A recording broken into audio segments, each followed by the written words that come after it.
Hi everybody, it's Ashley, or aka Life with Pinky. Sorry, it's been I don't know, it's been like a little over a week I think now. I was just trying to get like ideas and get the time and the energy to want to make a video. I've been working a lot, trying to get more hours in, and it's just been a busy last week again. So we're gonna do, instead of like a beauty one and all that, we're gonna do a Let's Get Serious again. And this time I want to talk about anxiety, people anxiety or social anxiety, generalized anxiety, things like that. Things I deal with and have dealt with in the past, and how I got through a lot of it. Sorry, my dog's a psycho and barks at everything. Hey, it's okay. She's right on my lap. Hey! Shh, it's okay.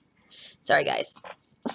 Anyway, so over, I'm going to say a little over a year and a half ago, if not 2 years ago, I was dealing with a lot of anxiety. My anxiety really stemmed from being a little bit more sheltered as a kid, not really doing much, not really having many friends, or, you know, we were such a close-knit family that we stuck in the same group of people.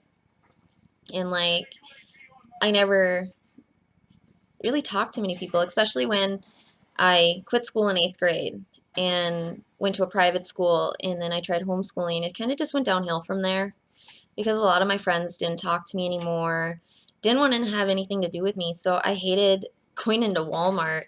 I hated going into a gas station because my heart would start to race and I couldn't breathe, and it was just really hard. And because of that, I wasn't able to work. I tried working at Kmart and Walmart and a couple different places. I ended up staying a PCA for my mom for many years because of it. I mean, yeah, I love that job, but it would have been better for me to get out there instead of sitting at home. And then when I got with Steven and started to become friends with his sister and stuff, they helped me get out of my shell, and I got a job at Godfather's. And since then, it has brought me out of my shell a lot. I'm still shy. I'm still timid. I still get a little bit of social anxiety here and there. But for the most part, I'm outgoing now. I talk to people randomly in Walmart and help them. You know, and my recommendation for people with social anxiety is push yourself out of the comfort zone a little bit. At first, it's going to be hard, but just breathe. Just look at your surroundings and realize it's not that bad. There's just a lot of people, and those people can be really nice if you actually pay attention. Go start with something small. Go to, Walmart at like 9, 10 o'clock at night and just walk around and realize, it's not that bad. And then keep going, like, okay, so you go at 9, 10 o'clock. Well, then go at 7, 8 o'clock. And then just keep making your way there until you're at the rush hour, when it's packed. And it gets easier. You get to learn that, there's other people like you and they're in there too.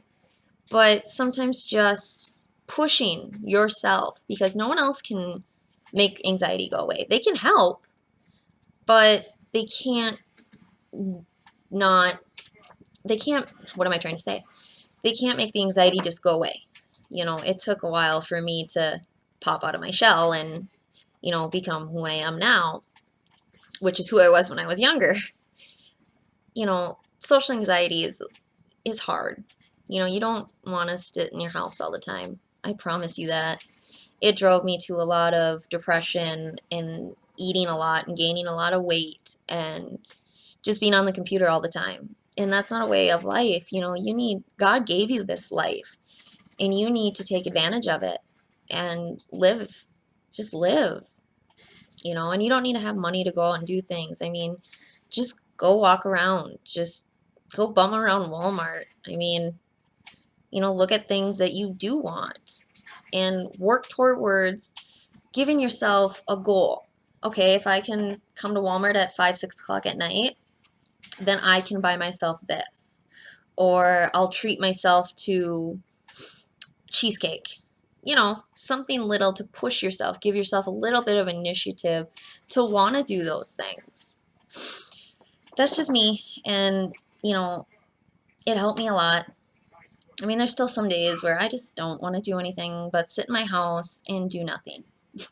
Clean. But for the most part, sorry, my nose is all runny. For the most part, talking to people every day has helped my mood out so much. I am not as depressed anymore. My SAD, or seasonal affective disorder, isn't as bad in the winter anymore because of it. Because I feel like when you're talking to other people that don't live in your household or are you're close to, it does help because they have a different perspective and they have different everything. But now with people with generalized anxiety, anxiety over the stupidest things, which I still get to this day. I mean, I worry about, are the bills going to get paid? Is this going to happen? Is everything going to go according to plan? I have worrying / anxiety about it. I mean, I start getting really depressed and really upset, and I just like to know if this is going to happen. I like to know, make sure my bills are paid and someone's eating, and think it's not stupid. It's tedious, and it takes up a big chunk of my life. I mean, I lay in bed and realize that I'm overthinking every little detail.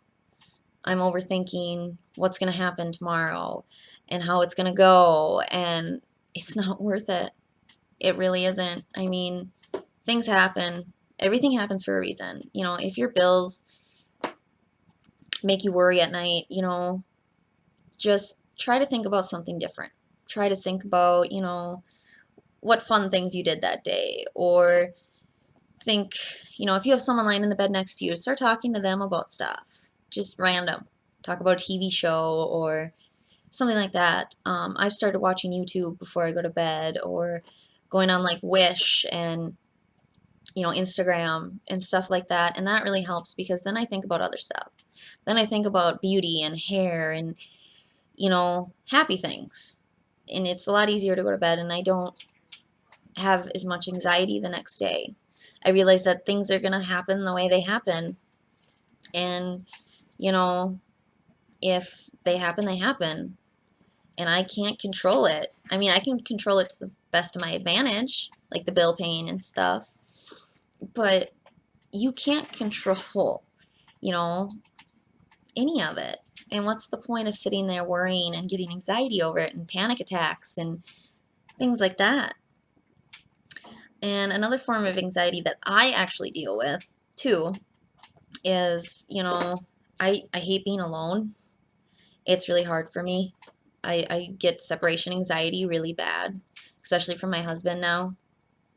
I used to have it really bad with my mom because when I'm alone, I feel like I think too much, or bad things are going to happen, or something's going to happen to them. It's just, and I worry all the time, and I start freaking out, and I'll start crying, and I can't breathe. And I've noticed that my dog, Minnie, she has helped tremendously. Like, I'm not alone anymore. I have a companion with me 24/7, and that is the best medicine that God ever put on the earth, ever. Like, I recommend anybody getting a dog, a cat, a bird, a hamster, a ferret. I mean, something. Because you can talk to them. Yeah, they may not talk back, but they love you. They're going to be there day in and day out, no matter who you are or what you are. As long as you love them and take care of them, they're going to love you back. They're always going to be there to snuggle you and lick your tears off your face or get you to calm down. I mean, she's sitting in my lap right now, and I just pet her, and she just loves it. She's sleeping. Another thing I do is either color. I know it sounds really nerdy, but they actually make adult coloring books now, FYI. And they're very intricate and take up a lot of my time. They're nice after a long day of work, and I'm just able to sit there, watch TV, and color. It's did you ever notice when you were a kid, you didn't have as much like anxiety and worries? Did you notice you're always doing something? You're always either doing arts and crafts, or you're out and about, or something like that. Well, we need to do that as adults too. If we have too much free time, that's when all the worrying and the anxiety comes. I also picked up embroidery. Show you one of them. This is one I started. It's the Day of the Dead ones. Just one I started. I have another one too, because my ADD kicked in and I couldn't do just one. And I like the other one better. That was another thing I took up. Try new things. I tried knitting. Didn't work so well. Couldn't do that. I make bracelets. I paint. I do all kinds of things. I write. I blog. I play games. I have a game on my DS that I play. I have some games on my phone. I mean, there's numerous things you can do. People just choose not to do them because they think, hey, this isn't going to help. I'm just going to pop a pill instead and it'll go away. I mean, really? Do you really need pills for everything? For anxiety, severe anxiety from like a traumatic experience or things like that, I understand a small form of something for a while to get over the initial happening of it. But after that, us as people are able to control what happens to us and how we react to things and how we handle them. And I strongly believe that God only gives us what we can handle as a person. Like, I know I got diabetes because He knew that I could handle it, that I could do it, that, if He gave it to someone else, maybe they couldn't afford it. Maybe they couldn't handle it emotionally or physically, you know, and I'm okay with that. I'm okay that I got it versus somebody else because I have learned how to deal with it. It is part of me now, and if I didn't have it, I don't know what would happen. I'd probably, if I wasn't diabetic anymore, I'd probably still check my blood sugar and want to take insulin because it's so like just impacted into my brain now that it'd be hard to get rid of it. And you know, if you want to, okay, let's say this. You are having an anxiety attack or a panic attack. Sit down, count to 10, and figure out what you can do in that moment to take your mind off whatever's wrong. Write it down. Write down what's causing you the anxiety right away. Okay, sorry about that. My webcam lagged out. But as I was saying, you can go back in a couple weeks and say, this is what's causing me severe anxiety. This is what I need to do to change it. This is what I should do when I know it's coming on. Don't put yourself in a bad situation either, because if you know that's going to cause you anxiety, don't do it. Not until you're ready, until you are emotionally stable to handle it or have someone there with you. Don't do it. Don't put yourself through that because it's going to cause your anxiety to get worse. I mean, yeah, I'm all for pushing yourself and stuff, but only you, just you as a person, know how far you can push yourself.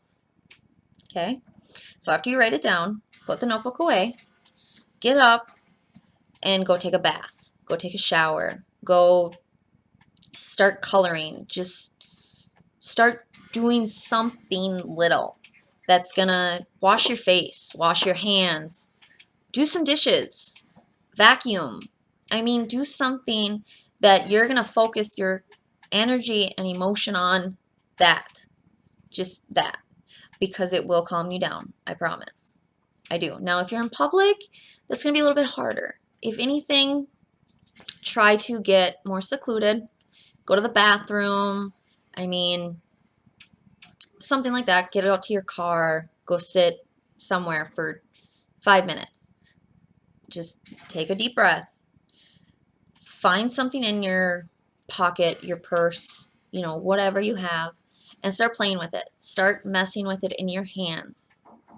I've noticed that I like to mess with my hands a lot. I like to always have something in my hands or feel like my hands are working, and that seems to take my mind off anything else that is actually bothering me at the time.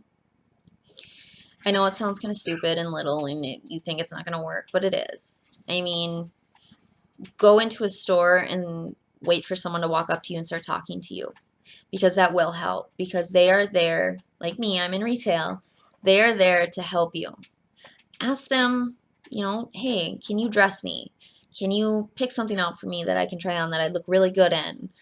What do you think I should wear?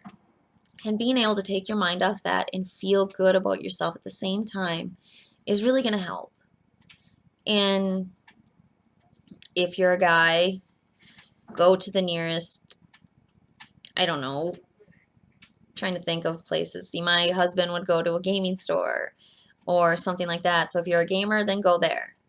Look at games, see what's coming out new, see if you can find any good deals. Or, if you're not a gamer, you like working on cars, go to the nearest, like we have O'Reilly's here and stuff like that. Go there, start looking at stuff for your car, seeing what you can add to it, see if you need any new like floor mats or, something little that you're going to focus your mind on something else for 10-15 minutes, because by the time that 10-15 minutes is over, you're not even going to realize you went through a panic attack or an anxiety attack at the end of the day.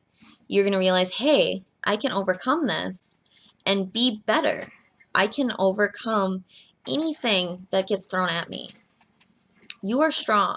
Everybody is. Everybody's strong. It's just making yourself strong. It's pushing through everything that can bring you down in life. I mean, being diabetic, most people would be like, oh, give up because, it's going to ruin their life. No, that's not true. You can take it and be stronger for it. I have a thyroid problem. And, at first it sucked and it made me really depressed and really sad. But I took it, and now I just look at it as more of a positive thing, because, it happened, it's done and over with, I can't change it. So I'll make the best out of it. If you get into a car accident and you're really shaken up and you're upset and you got really hurt in it, at least you're alive. At least you're still going. Someone else who could have been in that car accident could have gotten a lot worse. They could have died. You're still there. Make the most of it. Don't let anxiety and depression and all those things take over your life and ruin you forever. You still got a life to live. Go out and enjoy it. Take up a new hobby. Figure out if there's any activities in your town that you can go to a couple nights a week. I mean, get a hold of some old friends. There's so many things that people can do that they just choose not to because they think, oh, it won't help. Oh, that's stupid. Not true. Quit making up excuses and get up and do it. It's easy, it's simple, and it's just a part of life. You can't lead an amazing life without doing things about it.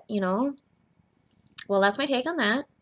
If you enjoyed this, give it a thumbs up, because then I'll make more for you guys about the Let's Get Serious stuff. If there's anything you want me to talk about in a serious type of video, just let me know down below.